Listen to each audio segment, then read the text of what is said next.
welcome to another Charlton Athletic video. As always, it's been a pretty decent week for Charlton, you would say. We had a 4-1 win against Northampton at the Valley on Saturday, and then we had a 4-1 loss at Carrow Road in the Carabao Cup. Sort of our B team, a lot of youngsters playing in that. And that was obviously in midweek. So make of that what you will. A 4-1 win and a 4-1 loss. I don't think that 4-1 loss was really significant to us. It didn't affect us so much. It was a good learning curve for some of the young players, and so I don't think we need to read into that too much when, you know, you also consider it was away and our B team and, you know, our championship club who expect to be competing for promotion this season. So, you know, I'm not fussed about that. I don't think we need to start complaining or anything like that. ForsterCaskey had a very, very good game. Those 2 goals, it was really good to see him score. That little whipped left-footed finesse in the last minute to put it from 3-1 to 4-1 in that game was just really good. I was at the game, obviously. If you didn't check out the vlog already, it'll probably be in a little eye in the top of the screen there. But yeah, you can check that out if you haven't. And yeah, great to see him score. He scored 4 goals in 18 appearances for us now, which is a really good return for a centre midfielder. Robinson was speaking about how he needed to add goals to his game to fulfil his potential and sort of become the player that he was expected to be. And obviously for Brighton, he scored 5 goals in 66 appearances. So he's already one off of scoring what he did for Brighton in 66 games for Charlton. So he's really thriving in this new formation, this new system, and he's obviously a 23-year-old player on our books, left-footed along with Aribo.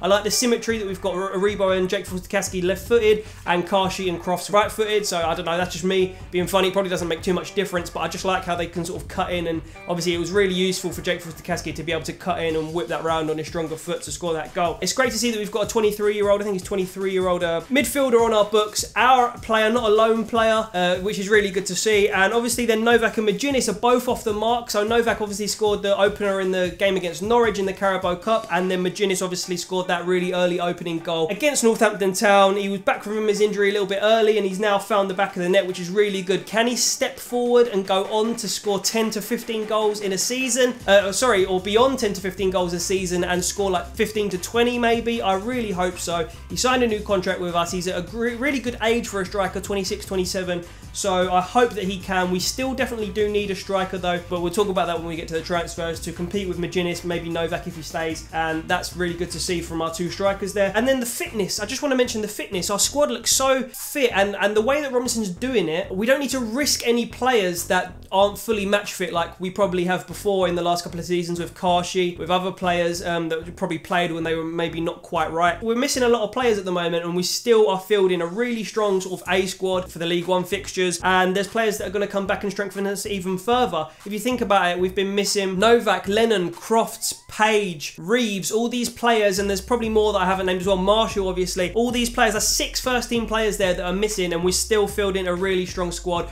and winning 4-1. And, you know, only 3 games, but it does bode well for the future, I will say that much. So, yeah, the fitness, it just seems that we don't need to play any players when they are not ready. And I just think Robinson's doing it well, you know, not introducing Reeves too early because he's not up to the fitness levels. Obviously, he had a bit of a weird pre-season. He's only played 60 minutes for us so far. So it's good to see that we're doing things in the right way, it seems. I really like what Robinson's doing around the Valley at the moment. But if we move on to the transfers now, it seems I want to be very cautious about saying this, and I'm just going to say it seems, it's not been confirmed by any source, but it seems that we are interested in Will Grigg, which would be great. He's obviously on fire, and I'd love to have him. He's a little bit out of favour behind the on-loan Newcastle striker Ivan Toney for Wigan. Obviously, I spoke a little bit last time about how we only had sort of 300k potentially available. The backing might not be there. I'm still not sure. I can't quite read into his comments, Robinson's comments about, you know, I don't know whether he's playing mind games to try and get this deal done and get our A target, you know, to try and, you know, play a bit coy to Wigan or whoever the striker may be and whoever the club may be that we're talking about. It's one player that we're going after, and obviously Robinson keeps reiterating that we need to bring the right players in,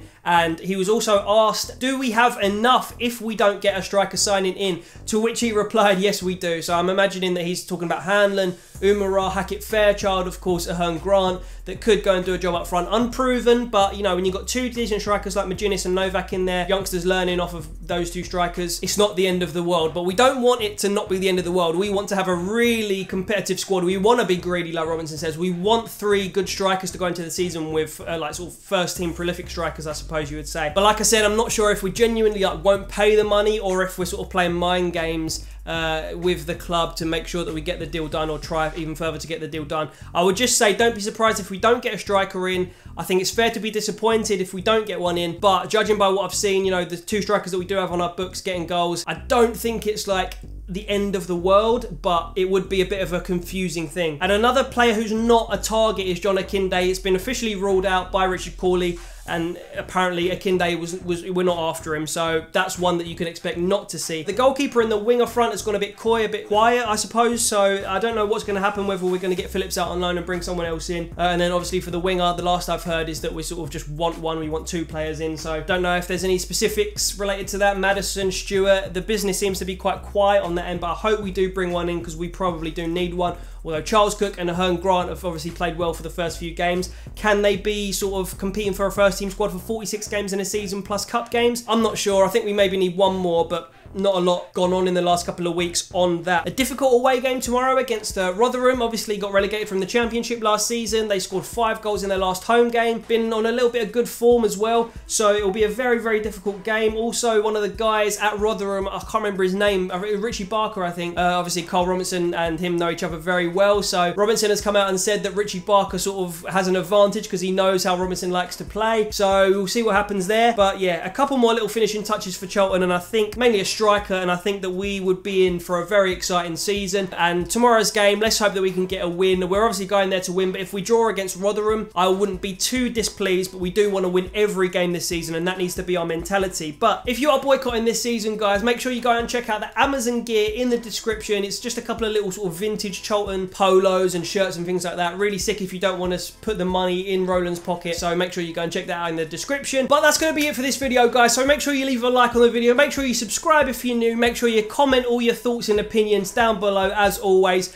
Congratulations to Dom Smith, who is top of the fantasy league at the moment. It's obviously been only 2 match games, only 2 match days in the Premier League, so he's leading the way at the moment. I'm about mid-table down there, Donchester at 15th, but everyone, make sure you're doing your fantasy teams every single week and making sure you keep on top of them so that we can have a little bit of a laugh and see who wins this fantasy league come the end of the season. But other than that, guys, make sure you like and subscribe like I said, and check out this video I did yesterday where I was reacting to the England squad and obviously Rooney's announcement of him retiring, which really upset me. But yeah, click on this video and I'll see you next time. Thanks for watching, and sweet!